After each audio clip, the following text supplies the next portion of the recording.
Chris, how's it going? I'm well, Sammy. How about yourself? I'm wonderful.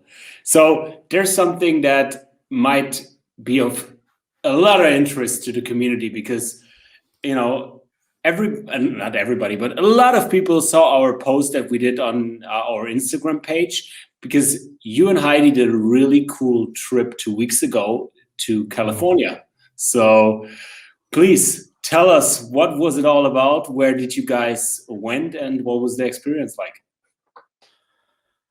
It was an incredible experience, first of all, on so many levels. The people that we worked with uh, at Camp Pendleton it's really profound for me. And it was very attractive in the sense the people that we coordinated this with and we coached was truly unique. It was an advanced group of Marines that were part of their Force Fitness initiative, which is really trying to bring every battalion a Force Fitness instructor who is really more advanced than any of the other instructors in terms of fitness, injury prevention, nutrition, weight loss. And so we offered for the first time a level 2 course. It was over 2 days. And that to me was also exciting. So the group of individuals that we had, but also the content was really, for me, it was one of the better experiences that I've ever had. Loved it. Loved it. Wow. Yeah. Yep. Camp Pendleton's an interesting Army base. It's a place that I used to ride my bike through back when I was doing triathlons back in, when I was in my late 20s, because I lived in Southern California, Cardiff.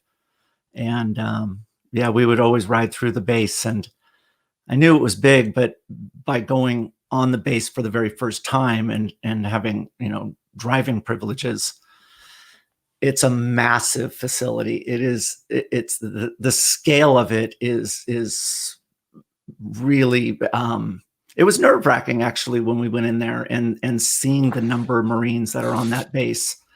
A very, very interesting experience for me. Wow. And it motivated me. It motivated me to really respect this community, which I always have, but just an appreciation for the scale of what they're having to do is it's mind-bending to think that class sizes are several thousand Marines, and we're used to class sizes of 20 to 30. A big seminar would be 50. Wow. And so it was cool. Yeah. Really cool. Talking about seminars, a lot of people visited your level 1, the aerobic capacity seminar. Yeah. So over the years, it was a huge success. You and Heidi traveled all around the globe. So give us a little bit more insights into the level 2. What's the difference? What can people expect in the future? So for me, the level 1 it's a basic course, and it's only 1 day, and so for me, I have to stop myself in sharing too much. It's easy to run that course long, as it's always one of those things that I'm watching the watch, and whether it's you or Heidi, and it's like, how are we doing on time? And so a level 2, it offers much greater insights and detail on programming itself. One of the things that we dove into was, writing of workouts and understanding how to manipulate the qualities within a workout to drive specific adaptations, but doing it not just for a global population, but if the type of athlete, or the athlete knows what type they are, whether or not they're a speed, strength, power athlete, or they're an endurance athlete that's good in long time domains, and they have excellent recovery.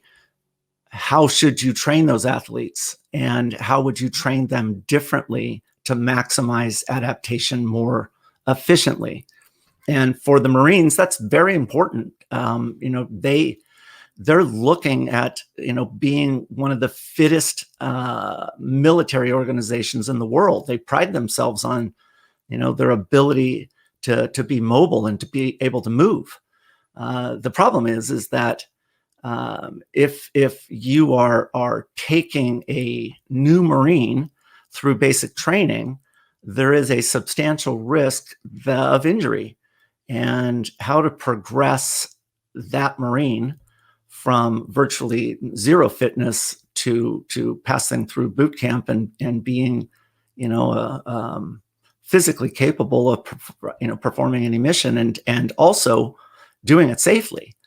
And that's a hard thing, and one of the things that the military is firmly aware of is that if you can personalize workouts towards an individual, the adaptation is even more accurate. It's more precise, and you see greater levels of improvement with less risk of injury. But how do you do that for 1,000 people at once when a trainer doesn't know anything about them? And so it gave me an opportunity to have these conversations, but do it more like case studies and looking at a current situation and how would you do the assessment, and then how do you write protocols. So here's a good example. They have a 3-mile test in the United States Marine Corps, and so their physical fitness test, it's a 3-mile run. Well, one of the things that made it very clear when I was there is that it would be incredible if all Marines could be able to do a 3-mile run in 24 minutes or under, so 8-minute mile pace. Well, the problem is that, if that's a target, like a dream, like if we can get them all to be able to do it, it's a sign that right away that is a challenge. So how do you write things where you can do assessments of large populations of people all at the same time? Well, what I did is I showed them that we're going to do what we call a pacing-based workout, and we measured in their parade deck. It's a flat, open space, asphalt, and we measured out a starting line, and exactly 100 meters away, we targeted what we call a finish line. And in this workout, we ran a series of intervals that were 30 seconds long. And I told them that we're going to do these intervals from the starting point, and you're going to run 30 seconds. And what I'm looking for is for you to be able to match an 8-minute mile pace. And if you do that, when I yell stop at the end of 30 seconds, you should be at that 100-meter line.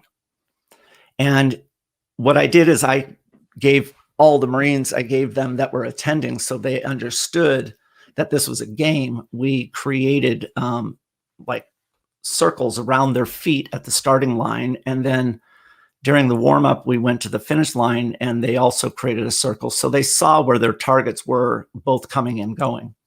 I gave them 15 seconds of rest in between those 30-second intervals, which was a lot. But again, I knew nothing about the level of fitness that these 25 people were currently having in the movement of running.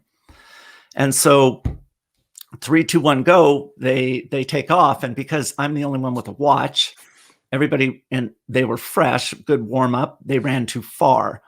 They had 15 seconds to get back on their spot. Now, in about 3 of them, I taught them, the skill of breathing and being able to monitor their intensity based upon their breath. And when that rhythm of the breath gets established, it's a sign that their aerobic system, their cardiorespiratory system, it's warm. And they could start monitoring their breath to judge their intensity. And the goal is that when I yell stop, if they can make one broad jump and land both feet in their circle, they would get a point. And so essentially they were running 30 seconds and their goal was to get exactly 100 meters.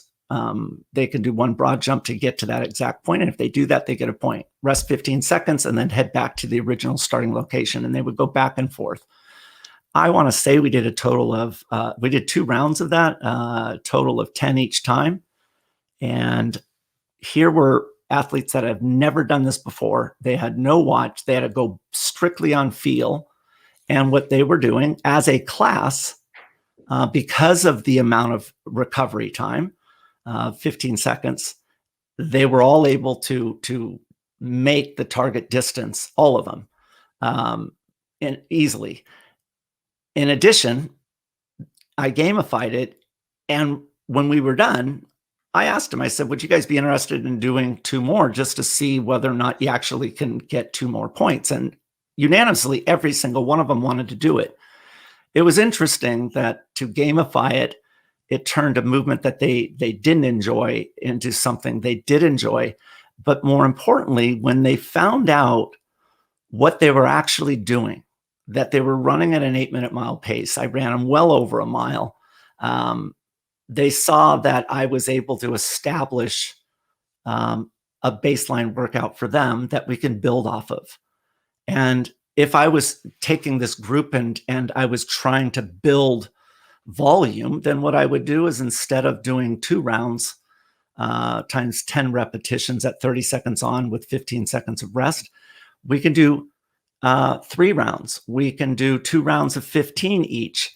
I can gradually increase and add more volume and step it in a way where they're confident that they can be successful because of the success that they had in the previous workout. So I asked them, I said, let me ask you, you guys did a total of 20 repetitions. Do you think that you could have done 30 repetitions? And they all said yes, which is interesting. I can now provide a workout that's 30 repetitions and they all are confident that they can do it. So if I want to drive the adaptation in terms of building capacity, right, then I just add and create more time on their feet.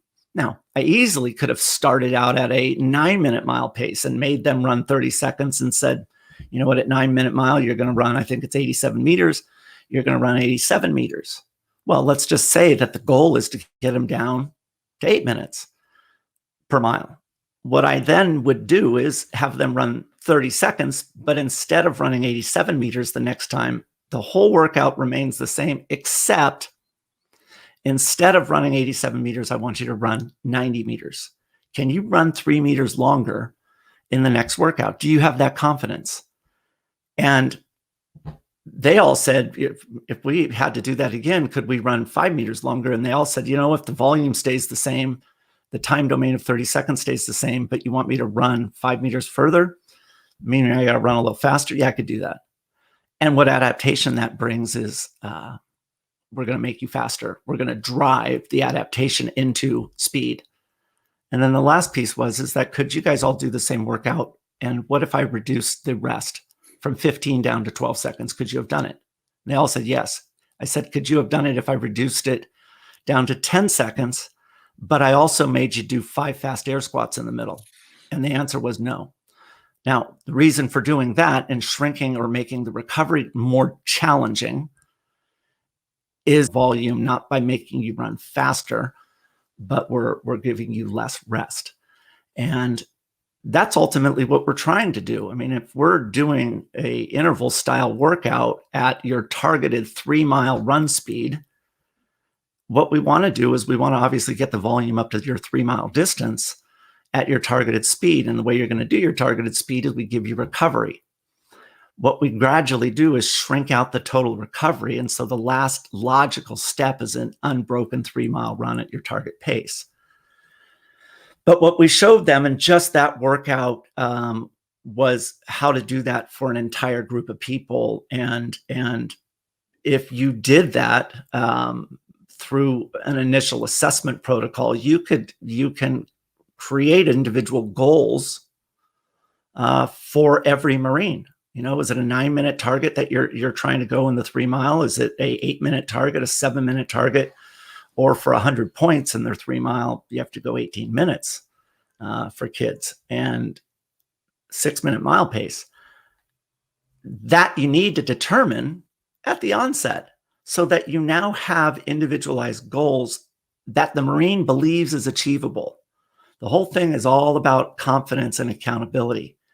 And that's where there was the biggest alignments in terms of what I do and the Marine Corps does. It's about soldier accountability, and what I refer to it as athlete accountability, that responsibility of owning their own fitness, but you must give them that knowledge, the tools, so that they can do a better assessment. And that's where the level 2 comes in.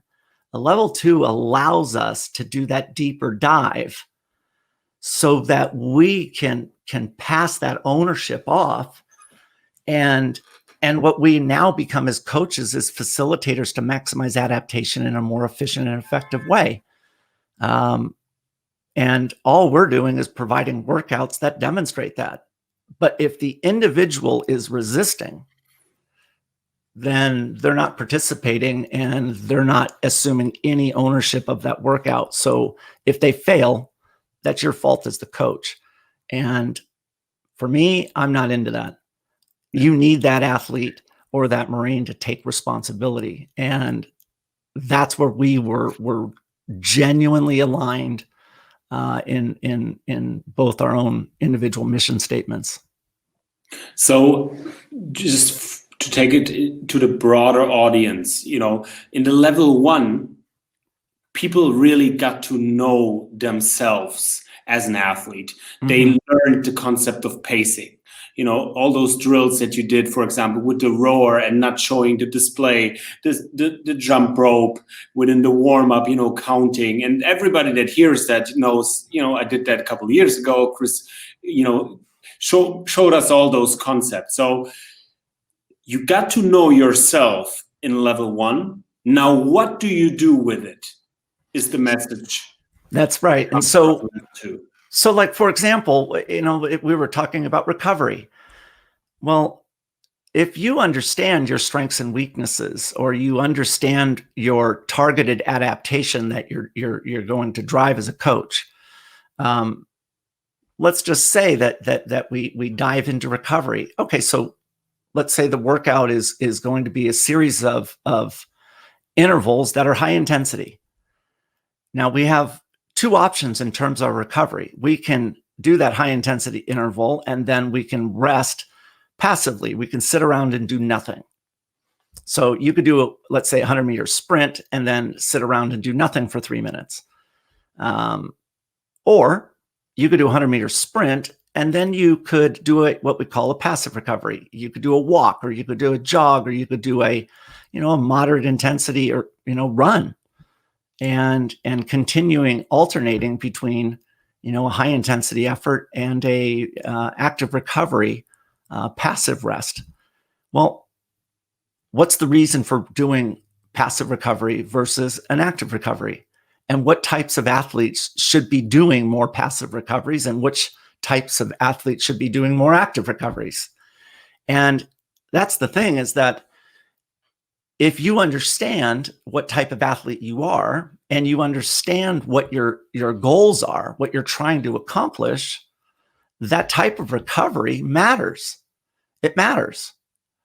I mean, the thing is that if you are a fast twitch dominant athlete, you're super explosive, you're a great sprinter, but you want to get better at longer distance time domains. You want to get better at doing high volume running. Well, so what type of recovery should that person take? Well, the thing is that we know they have an incredible anaerobic capacity. They have an ability to keep their muscles firing under heavy amounts of buildup of lactic acid, right? Those hydrogen ions, interference with the muscle's ability to function. They have a great tolerance to that. So should we give them passive or active recovery? I mean, a passive recovery, or a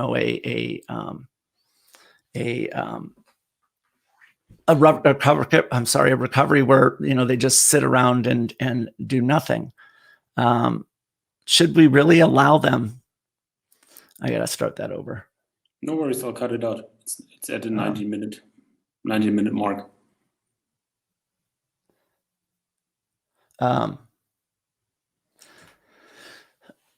So let's start that whole thing over. So if we're talking about athletes and you understand through an assessment protocol what type of athlete that you are, should you do an active recovery workout, or should you do something where, it's zero pass, it's a passive recovery? Wait, fuck. I'm confused.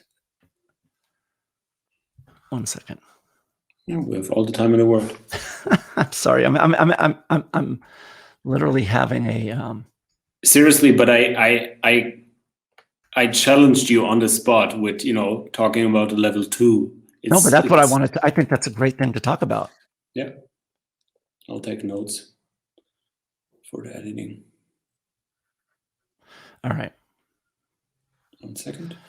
19. Yeah, I think talking about a level 2 would be great. Come on, you're ready. All right. So in the level 1, what we learned was how to assess athletes and how to really, are you a speed, strength, power athlete? Are you good in short time domains? Or are you an endurance athlete? Do you have exceptional recovery? Are you good in longer time domains? And so what we want to do is once we understand that, how do we create programming that maximizes adaptations towards specific goals based upon the type of athlete that you are? Creating this model that is an athlete-centered model that looks at what the goals are of that individual. And so let's say that you're a sprinter that wants to get better at longer time domains. Okay. Then that you're a sprinter. That you're good in short time domains. So then the question would be is, what type of recovery would be best for you? And what would be the reasons why? I mean, should you be doing active recoveries between high intensity intervals, or should you sit around and do nothing, between those high intensity intervals? And if you're wanting to get better at it, that's where this level 2 comes in, because we can now do a deeper dive into just the recovery protocols. So let's take that athlete that wants to, that athlete's he or she is a sprinter, an anaerobic, fast twitch dominant athlete, super explosive, but wants to get better at longer time domains. The recovery protocol, let's think this through. If they do a high intensity effort, what has happened with that individual is that because of that high intensity and being fresh, they're going to activate their fast twitch fibers and they're going to generate lactic acid, and there is going to be lactic acid in the muscles. So now if we allow them to sit around and do nothing, what will ultimately happen is that their anaerobic energy system will recover. So they'll be able then to use that in the next interval. So every interval that they do will be using fast twitch anaerobic fibers. But what's their targeted goal? They said they want to get better at long time domains. So really what we shouldn't do is allow that anaerobic system to have a chance to recover. What we want to do is we never want to activate it. We want our aerobic system, our slow twitch fibers using that aerobic energy, oxygen, to be recruited and used in the following intervals. That way we maximize the targeted adaptation in the direction that the athlete wants to improve. So in this case, with this athlete, what should we do? Well, what we want to do is give them an active recovery. So it would be way better for them to do a high intensity effort and then go into a jog so that their anaerobic system cannot recover. They're forced to work aerobically and forced in that easy recovery jog to process that accumulation of lactate through the muscles, teach the muscles how to consume that lactate as a fuel. But by doing that active recovery, the fast twitch fibers, that anaerobic system, won't have a chance to fully restore itself. And so the next interval that comes through will be more aerobic slow twitch, which is the targeted adaptation that we're chasing. So that's where you need to be doing these deeper dives to target this next level of training and training precision. And that's what we can do in this level 2. And that's what I find exciting, to share things that offer more precision, to not do it in such general terms, because part of it is we all know, Sammy, I mean, we talk about this a lot. The industry as a whole is looking for ways to create a greater level of adaptation faster. And the question is how do we make that happen? And the key is that the answer, it must be something that people understand. It must be relatable, right? And so when you talk about things, it has to be done in case study format so that people can see that this is what happens in the field. And when you encounter this, we as coaches, we have tremendous power because we're dictating that adaptation. Well, imagine if this speed, strength, power athlete who wants to get better at long time domains, we always have them sit around in a chair and do nothing for 3 minutes. They do a sprint and then sit around and do nothing. Well, the problem with that is that their anaerobic system fully restores itself. And now what we're doing is we're driving adaptation in the wrong direction. We're making them better at speed, better at anaerobic capacity. And that's not what they wanted. They wanted aerobic capacity. They wanted to see improvements in their slow twitch aerobic fibers. And so that's the thing, is that we can have the best intentions, but if we don't know the next level, the problem is that we might make the same mistake that we were making previously. Yeah. So the level 2 is for everybody that took the level 1. It's not only for, the top athlete, the top-notch coach. No, this is a product that everybody can, have value from, that everybody can learn from, and kind of like build on what they've learned a couple of years ago from you in the level 1.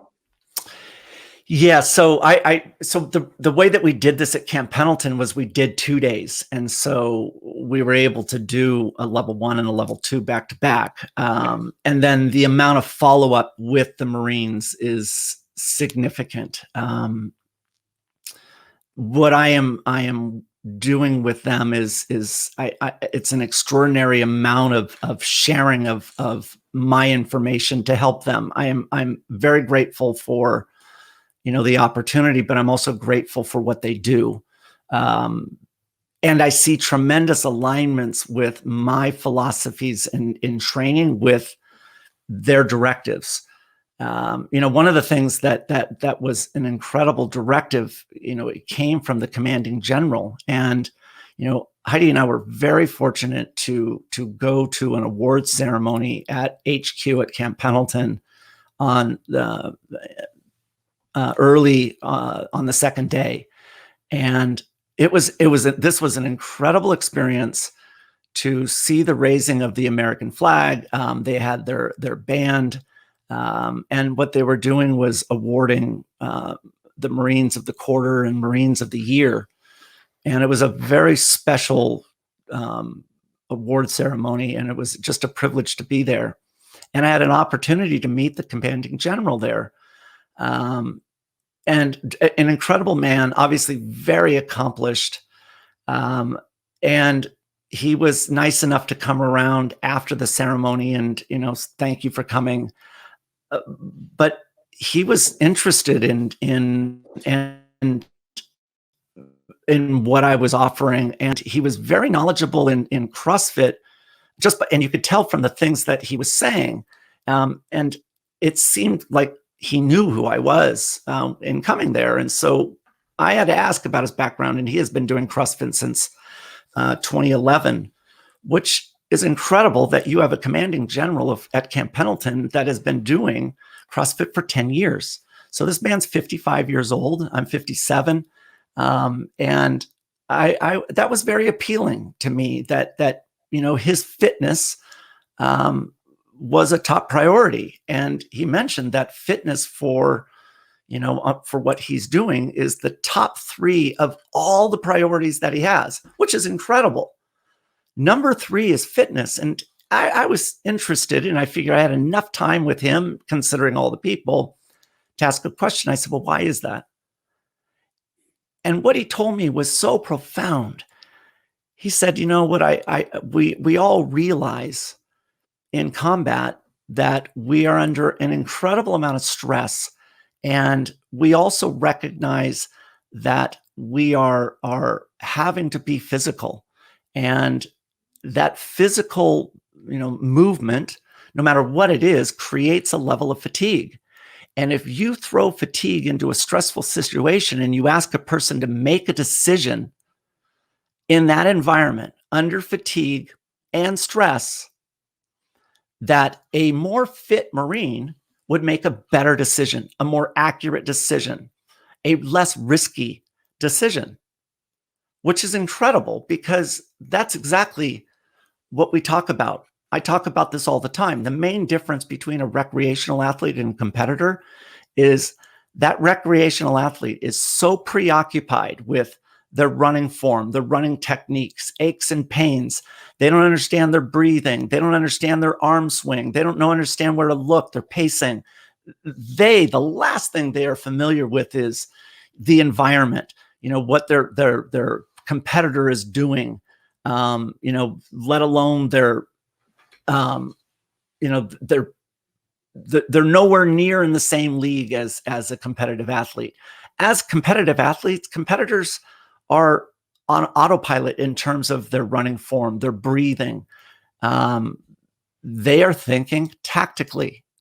And that is the main difference.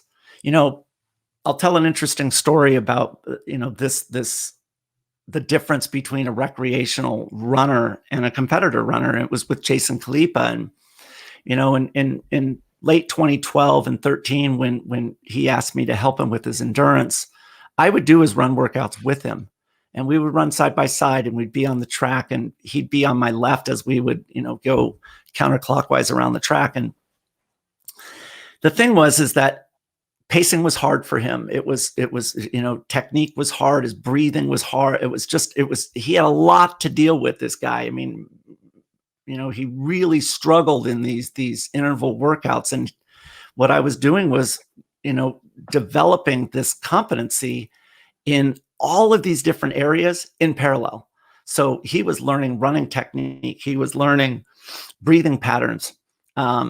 He was learning about his paces. We were developing 13 different intensities, all while doing longer time domains in the movement of running. But I would also add in elements of tactics. And for me, what I would do is when you run and you're in a group, you get bumped. And I would intentionally bump him on the turn. So it was a way to entertain myself. I mean, a lot of times I was bored running with him, lap after lap. And what I would do is I would take my elbow and I would jam it into his bicep, and I'd kind of push off. And, I'd kind of squeeze him in the turn and then jam him with my bicep and shoot forward a little bit. And I would apologize like it was an accident.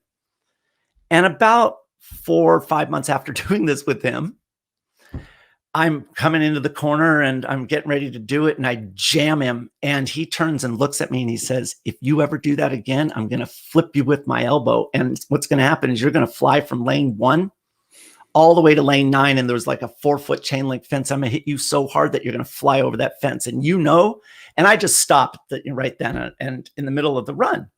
And he stops like 10 meters in front of me. And he's like, "What, did I offend you?" And I'm like, "No, I'm so proud of you."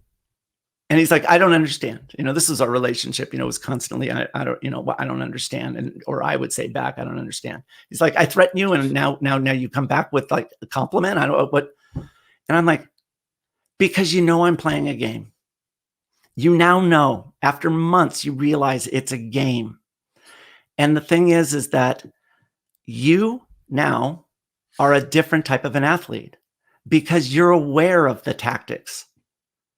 And I'd never treated him the same thing, because this guy is now a competitor. he is on autopilot with everything that he was having to do. And he was now aware of his surroundings. He was aware of me. He was aware of the terrain changes, the ups and the downs, the rights and the lefts. He could feel this, the clouds go, and cover the sun. That is a tactical athlete. And so when the commanding general tells me this about, making a better decision, that's exactly what needs to happen. That those Marines are recreational athletes. And if they ever go into combat, or if they're ever having to make a decision, they can't be recreational. They have to be competitors. And that to me was a remarkable alignment that has driven me as an athlete my entire life. And to hear that from a senior official was really, that was inspiring to me. Because the biggest problem in health and fitness today is people that you will never meet that don't want change because they want to do it the way that they've always done it. And what you need is someone that understands through their experience a better way.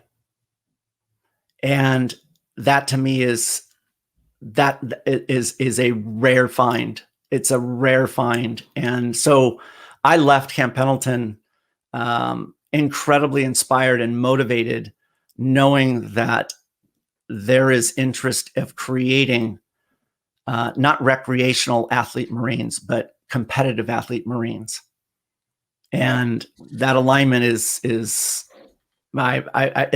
a rare thing to find and to hear. Wow. Exciting things to come. That's all I can say. Yeah. I mean, the thing is that it also allowed me, we went into the swimming pool, we did a pool workout. I mean, we did a lot of things there because of the equipment. And what I was able to do was steer content towards what they consider part of their physical fitness test requirements or their combat fitness test requirements. And so, learning, the difference of running in combat boots, they have to do an 800-meter run. And what is that like? And what's the amount of fatigue that the boots represent, and wearing, the pants that they have to wear. That to me was interesting insights.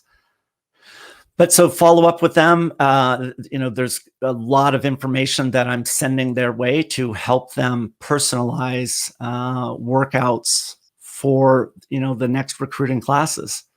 And that to me, there's a lot of appeal. We have known distances that they want to train, that the Marines are tested on, but they also recognize that a Marine has to be fit in everything. And these tests are just basic assessment tests. And what I want to do is help them use those results to create a greater level of personalization, but also lifelong fitness while they're in the Corps. Wow. Yeah. That's awesome. Yeah. Yep. So this was the first level 2 that we did. And it's something that I wanted to do all last year, but COVID knocked that out. And so, I think that certainly doing more of these, on different types of military bases has a personal value for me. But I also can do it for the people that have gone through the aerobic capacity level 1 course.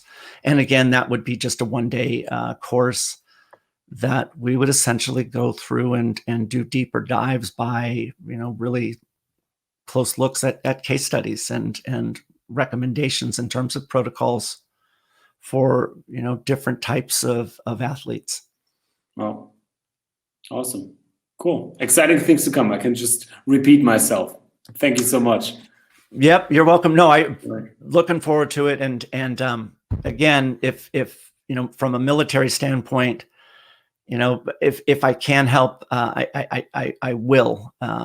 the thing that was really appealing was, I'm trying to understand and help.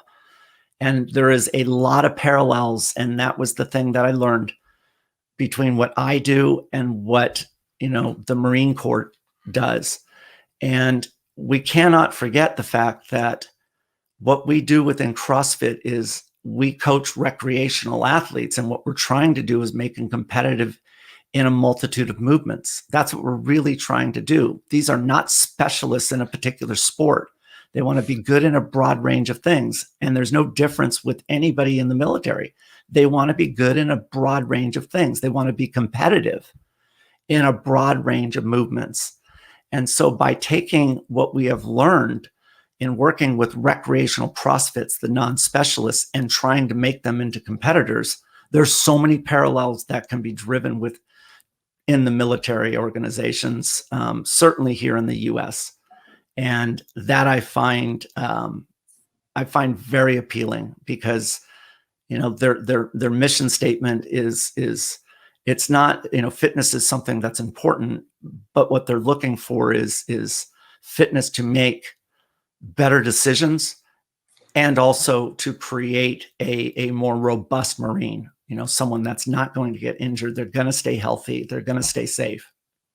And that to me is exciting, and it's enriching, and for me, very rewarding.